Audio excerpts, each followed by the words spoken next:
Wait, welcome, Charlie Janes. Well said. Can everybody see the slide sets I put up? Yeah. Now we're looking at your presenter side. So Yes. if you go up to where it says swap displays at the top, that should do it for you. There you go. Thank you. Perfect. You were not the first person. That's why I knew that.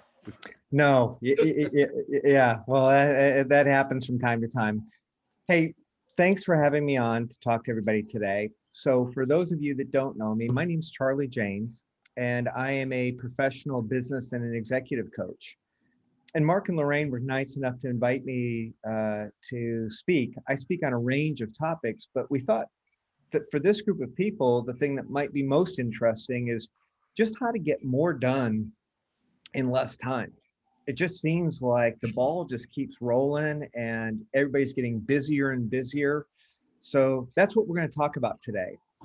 And today's theme won't be ways of doing more tasks in a day, because I really don't believe that that's the path to getting a lot of stuff done. As a matter of fact, I think the whole idea today is to get better at picking the things that are really important and do those things really well, and maybe do a little bit less. So that'll be the theme. When we leave today, and I think we're going to do, Mark, you guys want me to talk for maybe 25, 30 minutes? Yeah. Is that about right? Until everybody looks like they're falling asleep. No. Oh, well, too late. I'm done. Yeah, 30 minutes and I'll start waving at you so we can do some Q&A and you tell everybody how you want. If you want people to interrupt and jump in or save their questions or whatever. Look, all of us are so sick of being on Zoom and things. So I'm just going to suggest that we do this interactively. So we're going to talk about three things today.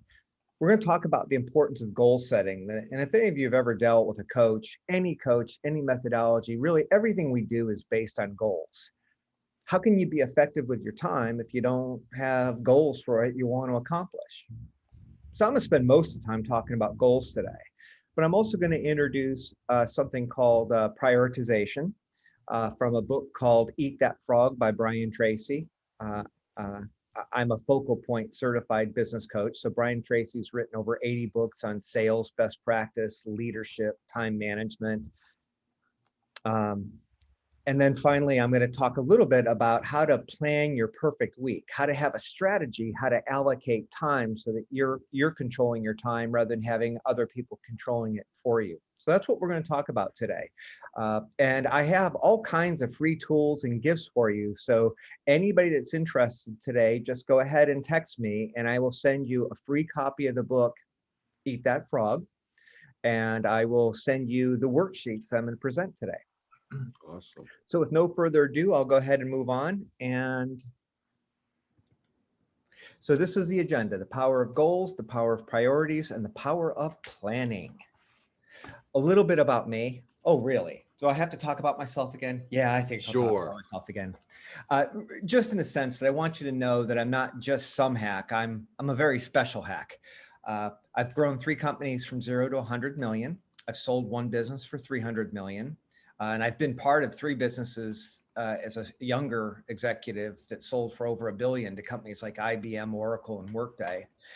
In the last 10 years, I've been doing almost all early stage startups, mostly technology, mostly artificial intelligence, where I've grown them from nothing to 3 to 7 million.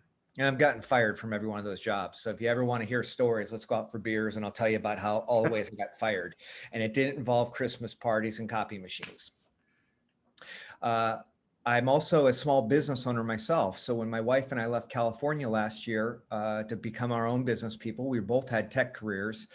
And she decided her purpose was to run in-home care for the elderly.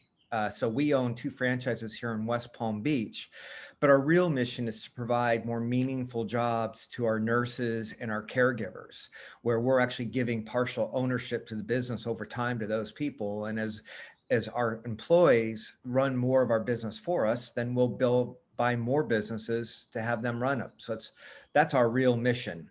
So far, those businesses are about twice the growth that all of our peer groups within Right at Home, which has over 300 franchises, are at. So we're doing something right. I also have an MBA and I'm certified in focal point methodologies, and I do a lot of reading. So that's how I work with coaches. And Focal Point, for those of you that haven't heard us, we have 10,000 clients. I'm one of 200 coaches. And that's it. So that's the qualification, the due diligence. Now it's all about you. So a key idea here is most people, when they do time management, it's all about getting more tasks done during the day. And that's just not the way it needs to be. And as a matter of fact, when you hear of people who are just trying to work more hours in their day, that absolutely doesn't work. I hope you guys have been hearing about examples of workplaces that have cut their work days back from 40 hours to 32 and are actually increasing the total production, revenue, more happy customers, more customers.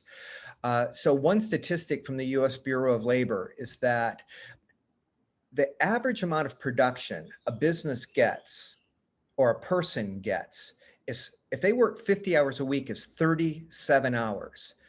That means there's 13 hours of just waste because you're just kind of tired and you're floating through your day burning time.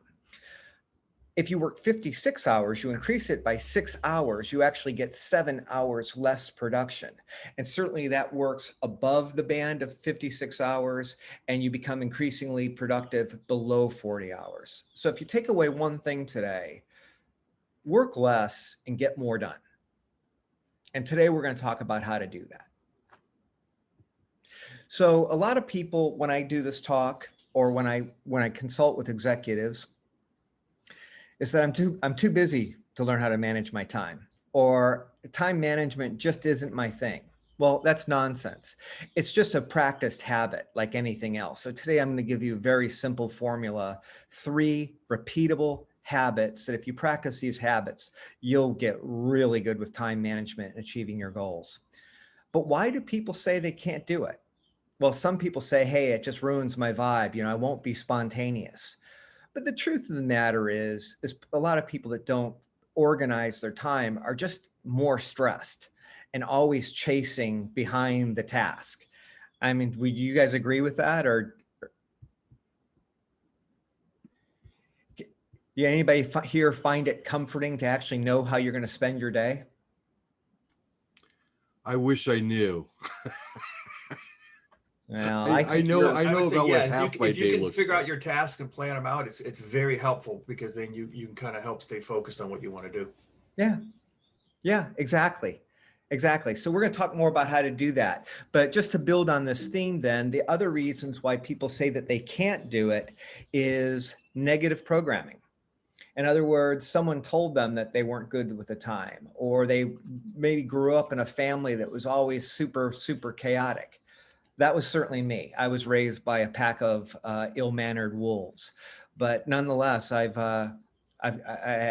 finally turned time management to my mastery. So much so now that I'm running these 2 businesses, and I'm only working right now. I'm working 4.5 days a week, but I'm going to cut my workday back this summer permanently to 4. And then lastly, just self-limiting beliefs. So if you want to think about time, or better yet, in this picture, think of those jars as goals. And there's multiple ways you can accomplish a goal. You can accomplish a goal by doing all kinds of things. So think of the jar on the right-hand side with the big rocks and the middle rocks and all the sand. And each one of those grains of sand represents a task to accomplish a goal. So doesn't it make sense that if you want to fill your jar, you want to accomplish a goal? What's an example of a goal? Well, a goal might be that I want to make X amount of money per year, or I want to lose weight. I want to become more knowledgeable about a topic. The easiest way to do that is to pick the 2 or 3 most important tasks and do those really, really well, rather than trying to do so many tasks. So the idea that what we're going to talk about the rest of today is that productivity starts with goals. And if you have clear and challenging goals, you tend to be a lot more focused and engaged. So, imagine that you're going to win $1 million. If you can walk out into the forest with your bow and arrow, pull back the bow, and let it go and it hits the target. But your odds of hitting that target, if you weren't told what the target is or what the goal, are really pretty low. But when you have a clear vision of the task, so in this case, it's a big red barn sitting out there about 20 feet away, and you pull back that bow, that arrow zooms straight through the air and goes right into the target. Well, that's the idea with goals. And to illustrate that just a little bit more fully, we're going to talk about what type of people achieve most of their goals. So this study was done by the Dominican University of California in 2017. And basically they studied multiple groups of people. And it turns out that across the population of those people, hundreds and hundreds of people, the first group that doesn't write down their goals at all, on average accomplished 4.2 goals of their goals. But by simply writing down their goals, the second group accomplished about 50% more, two more goals, relatively speaking. And building on that, studies show that when you commit your goals to a friend, you tell your people in your life about your goals. So this is really common with maintaining weight, that it's a great habit just to kind of set a group goal and just kind of communicate from time to time where you're at. And when you actually give the people around you progress reports, you average 7.6 achievement goals. So as a business coach, for instance, I provide my customers with software so that they write down their goals that everybody can see, and then they cascade the goals down through the organization. And it's simply based on this science that with the goals written and communicated and with people reporting, you accomplish more. So let's talk about how you can write down your goals. So let me ask you this, out of this group of people, maybe by a show of hands, how many of you write down your goals? That's really good. This is a highly advanced group. And I knew that. If they're associated with Mark and Lorraine, this is a crackerjack group of people. Let me tell you another story though, to illustrate this point. So in the 1950s, the graduating class of Princeton, the commencement speaker asked them, how many of you in this group write down your goals? So, if you're at Princeton, they're pretty accomplished people. By a show of hands, only 3% of the population raised their hand, which happens to be the real answer for the number of people that write down their goals. They did a study. 10 years later, they took a survey of that entire graduating class about success. And one measure of success, for example, was earnings.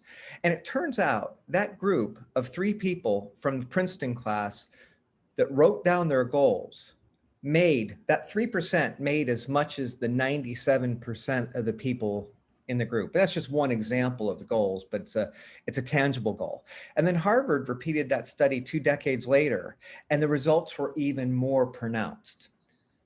So if you're going to take away one thing today, those of you that are writing down your goals, that is a way of making goals real, of having them absorb into your body and to follow them. So let's talk about how to do that.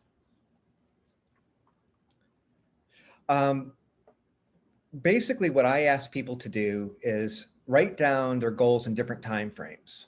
Picture your life 5 years out, what a perfect world will be. Well, most people that set goals in 5-year increments, nobody achieves their goals. Or everybody underestimates what they can accomplish. And likewise, everybody in a 1-year time frame seems to overestimate what they can get done. So the idea is that you break down your goals, your annual goals in particular, or your 5-year goals into smaller pieces. And Brian Tracy advocates writing down your goals every single day. Now, I'll be honest with you, I don't write mine down every single day, but I look at them for at least 5 minutes every morning. And the goals can be a range of things. I break my goals into 4 different major buckets. My professional success, so the number of customers I'll have as a new coaching business, or the number of clients we'll have in our right at home businesses, how much I'll weigh. So at the beginning, midpoint of the pandemic, I actually weighed 215 pounds. And I committed to myself that I wanted to get down to 185. And the sure act of writing it down helped me make it serious every day. And it kept me from caving into the temptations of eating really bad stuff. But really what it did is set some other goals that I needed that were complementary to accomplish the weight goal. So I actually work out a minimum of 45 minutes a day. And for me to do that, that means I have to have it on my calendar, because otherwise I let my workday just cave into that time. So your goals should be complementary and add to each other. Does anybody have any questions about that before I move on? This is really the heart of what I wanted to talk to you about today. So if we talk about nothing more, we're good already. I'll tell you what, the one point you made about writing the goals down and telling someone, and the last one, which was daily reports, if I remember correctly, that's something that we really adopted with as we expanded our business to use overseas resources. And you hear so many people, or at least in my industry, so many people come to me after they've failed in having companies overseas save the money and build out their software or whatever, because they didn't set the goals and they didn't do the regular updates and making sure people are on track and things like that. And we adopted a system without formally being educated on it, but that's what we do now. And we've never had better results, never had better software come out, less buggy, more in tune with the client. This stuff works. It really does. Mark, those are great, valuable comments. Matter of fact, one hack that I can give all of you is I was working at a tech robotics company out in Silicon Valley, and the new VP of sales came in, and he started having us write down the 3 things that we were going to work on each day in WhatsApp, or you could use Slack or anything else. But it was amazing, because instead of having a big overhead of reporting, it was very common. But what was great about it is it allowed the supporting team in the software business to understand what the development people were working on, what the salespeople were working on, what the managers were working on. And it did create the sense of competition. It's what you find out is you feel pretty stupid when you'd write down that, hey, today I'm gonna make 1 call and get a hold of that guy, whereas you saw the 3 impactful things someone else was doing. So that's a really simple way you can do it in the context of a business or a social network. You could do the same thing with Facebook, or with other social groups of people that you're linked in with, especially if you have a common goal around weight loss or something else, or education. So Mark, thanks for volunteering. Michael, what are your thoughts? Well, in my business, I use a project management software, 1 for my goals and 2 for making sure that I stay on a timeline. It kind of keeps me, it's like a checklist for my clients, but it's also a checklist for me to make sure that I'm meeting my goals. Because the last thing a client wants to know is that, you're not meeting his timeline. So for me, and I do put little cheats in there to help me remind myself what I need to do, and it helps. That's awesome.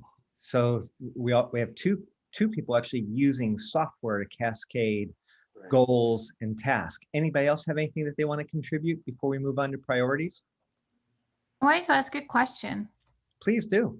So in that chart that you showed comparing different people, there was one column that said people that wrote their goals, and another column said people that they wrote their action. So is it like counterproductive to write the action that you're going to take, or is this just writing your action without a goal? That is such a great question. And and I'm going to be real with you, I don't really know the answer to that question. I think that if I'm going to guess that writing action is more about task without goals, but I'm not sure what actually happened in that study. Sorry. If I may comment, because that's kind of an area of my interest as well. I think what they've been doing with the difference between actions, goals, and sometimes they call that dreams as well, is when you're up to action, that actually narrows your focus. So it is about, we all have a 50 to-do things on our to-do list.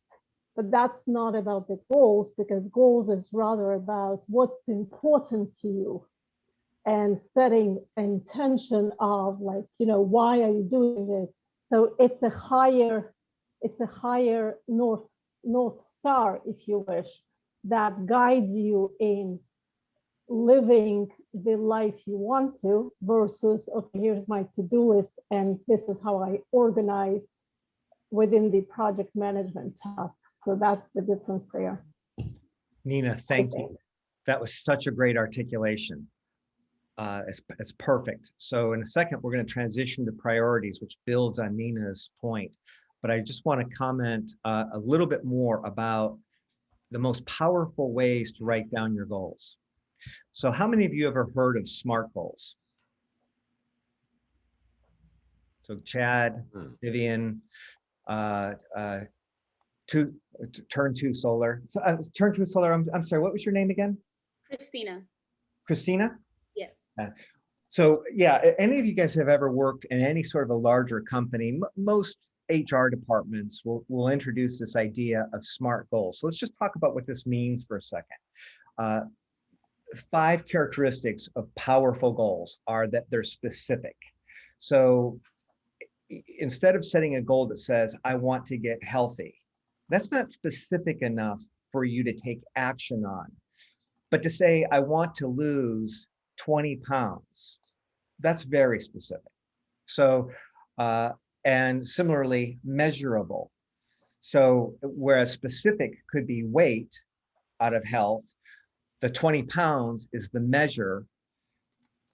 Your goals should be aligned with your own personal values. So if your goal is to get super, super wealthy, but doing that by selling something that's not healthy for other individuals, like let's say selling cigarettes or counterproductive drugs or whatever, what will happen is that if your goals conflict with what you really value, goals are already hard enough when they're completely aligned. So you want to be swimming along with what you really value in your life. That's pretty straightforward and obvious, right? The other thing is that your goals, usually in SMART goals, they say your goals should be realistic. But I also subscribe to another business coach who I love, is Michael Hyatt. And they talk about goals being risky. So it's okay to set goals, especially if you're going to set 10 goals. If you achieve all 10 of those goals, you haven't stretched yourself enough. And as a matter of fact, you will get bored. So your goal should be hard enough that there's a good chance you won't make it. It's okay to set a goal that you only have 50% chance to make it. But by the way, if you get halfway to the goal, you should celebrate that progress of getting halfway the goal. And then at some point you reevaluate the goal, or the final point is the timeline. Never set a goal without having a timeline associated with it. So when I decided that I wanted to lose weight, I chose my birthday, and it was like back in November. So my birthday was March 20th. So I decided that I wanted to weigh 185, down from 212, by my birthday, March 20th. And I didn't quite get there. I actually got to 187. So then I reset the goal for the end of March, and I hit 185, and then I reevaluated, and I looked at myself in the mirror, and when I was shaving, there's still that little smile looking at me when I was bending over a little bit. So I decided I was going to go for 5 more pounds, but then I was going to be really happy with it and then just focus on maintaining it. So that's a little bit about how to write your goals down. They should always be positive. So instead of saying, I'm going to quit drinking, my goal, what I said is I'm going to be alcohol-free 3 nights a week, which for most of you wouldn't sound like a very big goal. But for a while, I was having wine with my wife on the front porch every night, which didn't really contribute well to my goal of losing weight. And it also wasn't helping me get up in the morning to do my job and to be as fresh as I wanted to. So I just simply stated that as one of my supporting goals. So my 10 goals all came together in terms of running a more productive business, feeling better, and living a longer life. Oh, and being a better husband and father, which I think I've been stunningly successful with, but the vote's still out with my family. Me too. Yeah, it's everybody's a critic. All right, so let's turn now, and now we'll really pick up the pace. This is pretty straightforward. The things that matter most should never be at the mercy of what matters the least. So does anybody know what I mean by that? Yes. Mark, why don't you tell us? Oh, well, it kind of goes back to the rock, sand, and pebbles thing. And I've seen that video and I get it. Basically you can fill your glass with rock, sands, or pebbles, but if you put them in the right order, you'll fit it all together. And this is about making sure you take a step back and say, what's the return on the time that I'm investing right now? And is it hurting or helping me? And is it affecting bigger fish or bigger things that take higher precedence? All right, Mark. So from now on, you have to be at all of my presentations. As a matter of fact, all of you do. Nina, you're a must. You must be there as well. So to build on what Mark said, is this idea that develop the discipline to focus on 20% of the activities and actions that deliver 80% of the results. So how many of you guys have ever heard of the 80-20 rule or the Pareto principle? Nina has, Sharon has, Chad has, all of you have, except that one person over there who I might have died. Oh no, they're still alive. I was just kidding, sorry about that. So Pareto was a economist in 1890s Italy, and he observed that 80% of the gross national product in the country of Italy came from 20% of the businesses. And then as this theory advances, you'll find out as a business owner that 80% of your problems come from 20% of your clients or your employees, and so forth. So by focusing your energies on solving the key problems or addressing the key opportunities, you'll get 80% of the result, and you'll do less tasks, but you'll do it better. As a matter of fact, one of my favorite sayings is the greatest waste of time is to do a task really well that doesn't need to be done at all. So focus on the top 3 tasks. I'm going to just quickly introduce this idea of the Eisenhower matrix. So the idea is, if you're imagining urgency and importance, imagine drawing a Z. The items in the upper left top side are urgent and important. Those are your top 3 items that you should be thinking about every single day.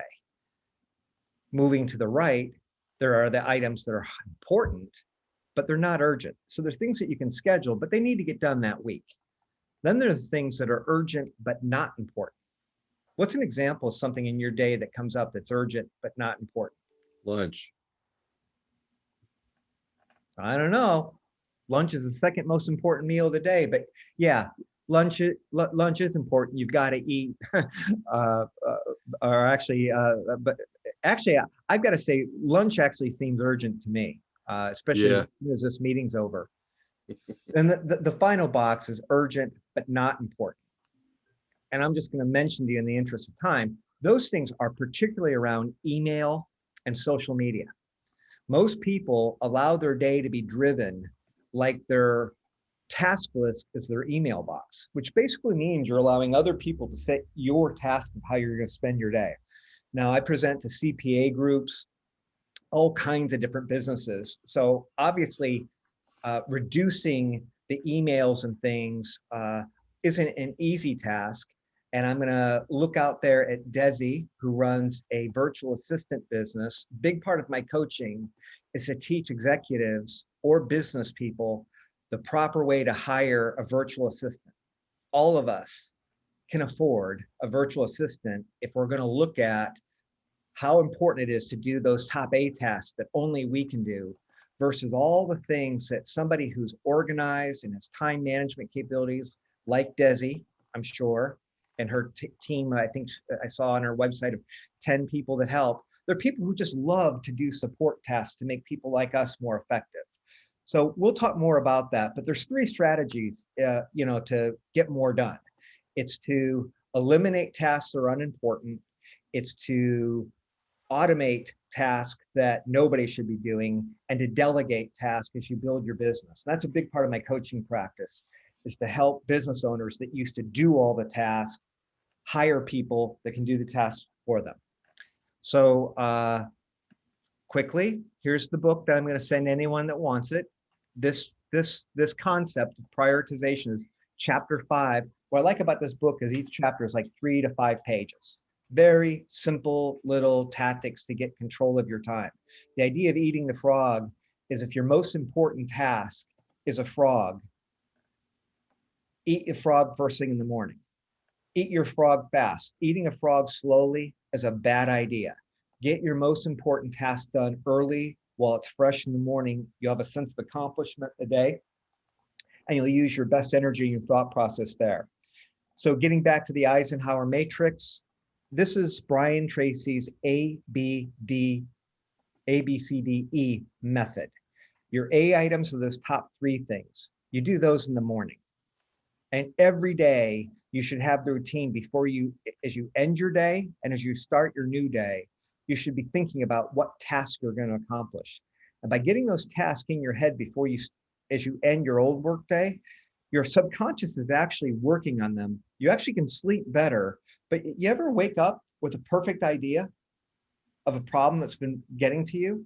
It's because you do a lot of problem solving in your subconscious. So that's a benefit for having the discipline to think about your top 3 tasks at the end of the day.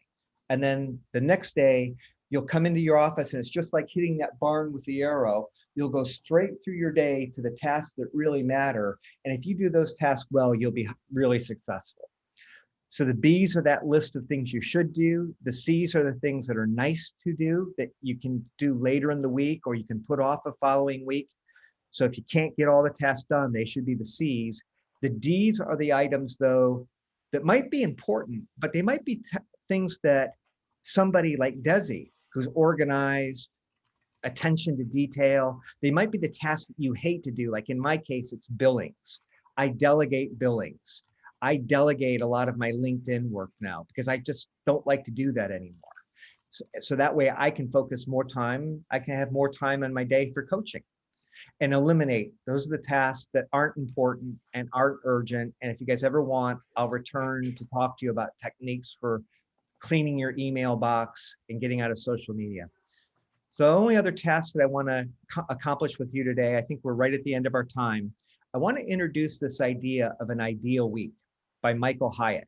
Michael Hyatt's a famous publisher who turned their business around from losing money over 5 years. In his first year, they became the highest profit division in Thomas Nelson's publishers. And now he's a full-time coach, competitive with Focal Point, but all coaches borrow from each other.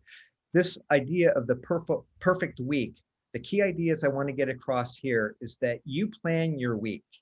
So if you know that you're stronger in the morning, reserve time in your morning for your A task and work through those without interruption. In my case, I set aside 8:30 every morning for important but not urgent tasks.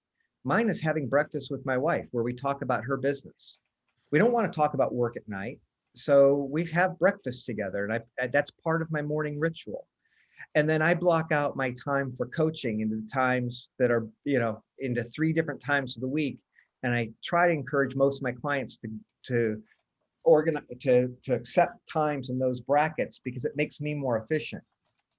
One other idea about perfect week is you should purposely leave open time where you're not gonna you're going to have time during your day. Mark, especially a business like yours, IT, supporting customers, there's urgent stuff. And when it's urgent, you got to do it. But at least by having some time scheduled, you actually can start training your customers. I'm doing this with a couple of accounting firms. Accounting firms that have money issues around tax season, customers expect their accountant to get back to them. But the partners that I'm dealing with have their customers trained that there are just a couple times that are sacrosanct. And that's the time that they're using to train the up and coming partners in the firm. Otherwise, it doesn't get done. So I'm giving 2 minutes to a concept that could take a full hour. Any of you that are interested, I'll do a free workshop. We'll gather it to this Nice. group.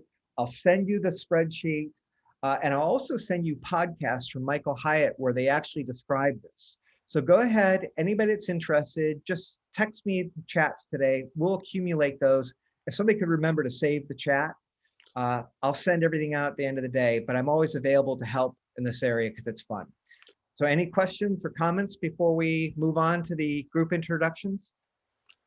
Yeah, that was really good. And I'll break the ice. Everybody turn on your mics and jump in if you want.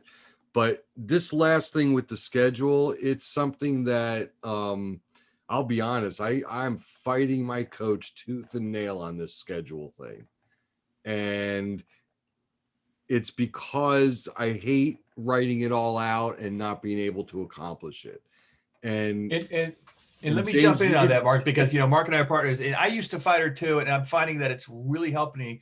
But just like Charlie said, is you get your important things done in the first thing in the morning. So if it's sales calls or whatever it is you need to do, your schedule doesn't have to be 100% full. And I think that was the biggest part that you need to, you don't have to look at, okay, I got 8 hours a day. I've got to fill up my 8 hours of everything. You don't. You got to build in buffers for, just mental breaks or other things that would pop up. Yeah. James, that's so perfect. And Go ahead.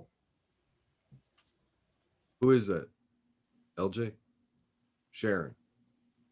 it wasn't me, but I'll speak. It may have been LJ. But I have my hand up. Go ahead, jump in. Sharon? One, I work on a lot of deadlines also. And I always write down before I end the day, the next day. But what I found over the years, because of my clients' various needs, is not everything gets done. So I've learned not to stress out about that. But what I do is I do draw a line.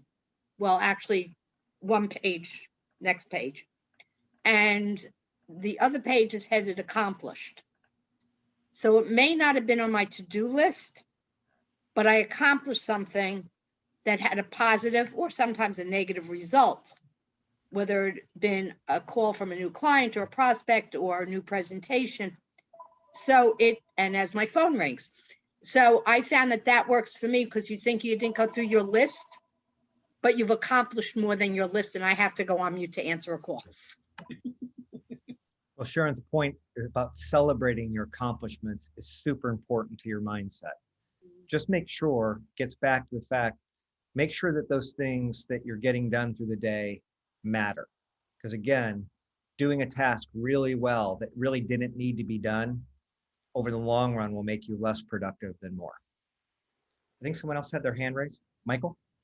Yeah, I don't know where I learned of Brian Tracy or Zig Ziglar. I've been using Decision Matrix, for years, and it's almost like it's second nature now. So I used to, make lists and then spend so much time on research and then never make a decision. So with your decision matrix that you showed, it makes sense. It just, I don't know, it makes decisions, it makes scheduling, it makes everything so much easier. And I think I do it mentally now. It's kind of part of my personality. I don't kind of worry about my calendar. I am a creature of habit. So like at 9 o'clock in the morning after my 8 a.m. meeting, I'm having breakfast with my wife, family first. And I don't deter from that. So if I have a meeting at 9, I am not going to schedule it at that time. So I try to make sure that, my wife has time, my clients have time, and then my wife again.